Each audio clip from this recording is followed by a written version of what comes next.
Hi, beautiful people. This is Bella, the founder of the Embody Wellness Institute, speaking to you from Rio de Janeiro, Brazil, bringing you knowledge about how healthy living, purpose, and pleasure can be combined on a road of what I call pleasurable wellness, a road where you're all one, your body, mind, spirit, where there isn't this schizophrenic split that we're living in our society that's causing most of the ailments at an individual and at a societal level. I truly believe that all of these ailments are coming from this disconnect that we're living. So what happens is that most of us are very much in our mind and in our head and in the rational brain. And we have completely ignored the other parts of the brain and our body wisdom. And guess what? We're not just our neocortex. We're all of those other things together. So when we align with the mind and misalign from the body, we start seeing this split, which causes a lot of the mental disturbances, physical ailments, and this sort of sense of, just feeling like something is wrong, like, I'm doing everything right, but I'm not feeling well. And that's where pleasurable wellness comes in.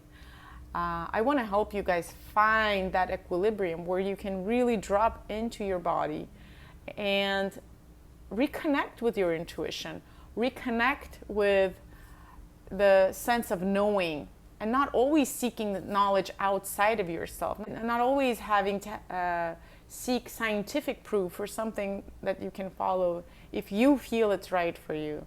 Not always having to ask for advice or rationalize your decisions. And this has to do with health, with your relationships, with decisions that you have to make at work. All of those things improve and go into a much more flowing state when you know how to listen to yourself and your body. So what happens is that, we are endowed with this beautiful brain, and the neocortex, if you think about it, was given to us way later in the game. So, but now that's the main part of the body, or the part of the brain that we're using, and we're completely ignoring the limbic system and the brain stem, which are the primitive parts of the brain. But primitive is not a negative thing. Primitive is what operates our entire body. It's what turns on and off our sympathetic system, or stress responses. It operates our heart, it operates our immune system, it operates all of this, and it also interacts with our environment without even us knowing it. And if we knew a little better how to connect with that system, we would be way better off in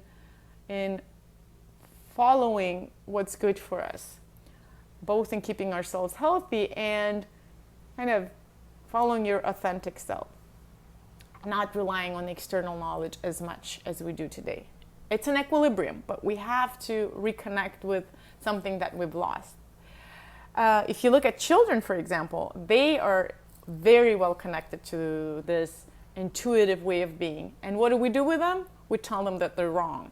We tell them that they're making a big mess, they shouldn't be too loud, and eventually, as adults, we become completely disconnected from what's happening in our body because our parents or our educators told us that what we were doing was wrong, right? So how do we get back to that? First of all, we have to mentally make that decision that we're going to be more respectful and we're going to be honoring our body more. And that means listening to our intuition. That means breathing deeply and honoring what we feel. If you feel somewhat tired, it means getting some rest. If you feel sad, it means really expressing the sadness in some way. If you're full of energy, it means dropping everything and going for a run to really get that energy out. If you're feeling elated and you have a lot of love in yourself, is finding a way to express that love. So all of those primitive, like eating, movement, sexuality, excretory functions, all of our, sleeping and waking cycles, all of those things can be, can really flow with who we are if we know how to listen to the signs. It's no wonder that we're having issues from sleeping disturbances to fertility, because we're not listening to the body. We're not listening to its call to get some more rest, to eat better, to distress, to have more engagement with other people, and enjoy ourselves. I work a lot with executives and really high-level professionals, and somehow in those circles, being connected and in tune with yourself is a negative thing. And putting in the late hours and ignoring what your body is telling you is the way to be. I wanted to share from my days as an executive what I learned about my body and how it helped me regain equilibrium. So I was in Ipanema running on the beach. At the time I was working in the government, and it was a very high stress, very difficult environment to work in. And I had a really difficult day the day before, and I was running on the beach when my heart just started palpitating at what I thought was like 200 beats per minute. I thought I was having a heart attack, right? So I got myself directly to the emergency room. And after a number of tests and a couple of weeks of going back and forth and not knowing what was happening with me, I was told that I had some kind of a heart issue, a valve not closing properly, and that I would have to stop all kinds of rigorous exercise and take medication for the rest of my life. I was 33 at the time. Guess what? I was not going to take that answer. I was going to take control of my body again. So what did I do? Having the tools and having the ability to listen to my body, I started listening to what was causing me to have these palpitations. So slowly I started noticing some trends. If I had red wine, it would give me palpitations. So I cut out red wine.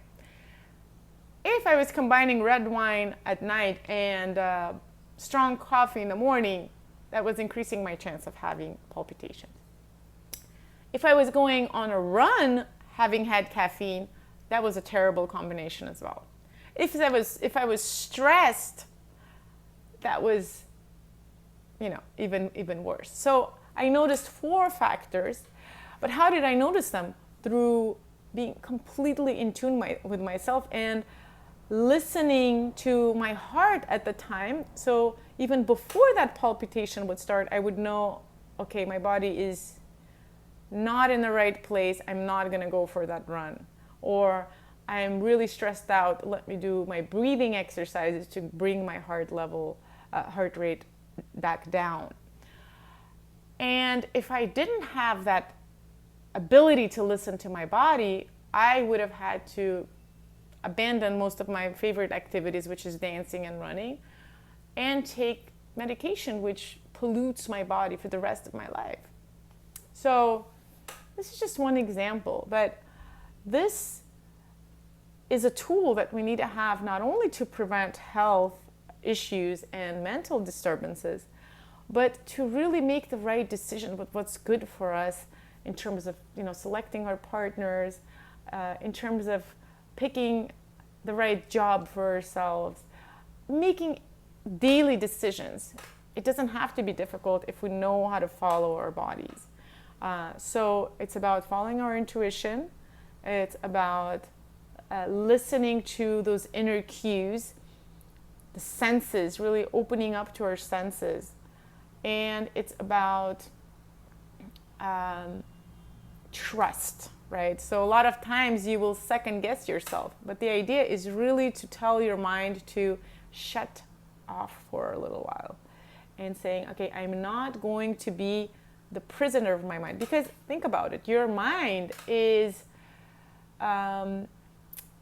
it sees the reality in a certain way, but this reality the coding it is created of your reality is based on a lot of outdated things. It's a lot of the things that your parents, your great parents, your ancestors put in, into your mind, maybe your educators, societies, things that aren't necessarily aligned with who you are today, right? So it's really important that we question our mind and tell it to just back off a little bit, because I'm not sure you're telling me the truth. Your mind, in Portuguese, mind is called mente, which is the same word for lying. So your mind is, most of the time, it's lying to you. So questioning your mind is one of the first ways that you can really tap into that deeper knowledge.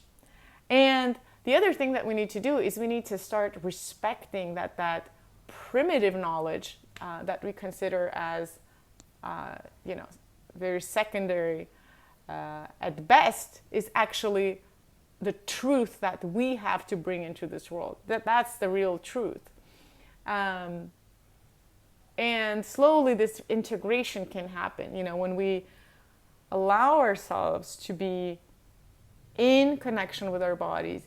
Then we can bring the mind back, but to go in alignment with our needs, and in alignment with our desires, and in alignment with our authentic self, and not vice versa. So thank you for listening, and follow us in the next videos.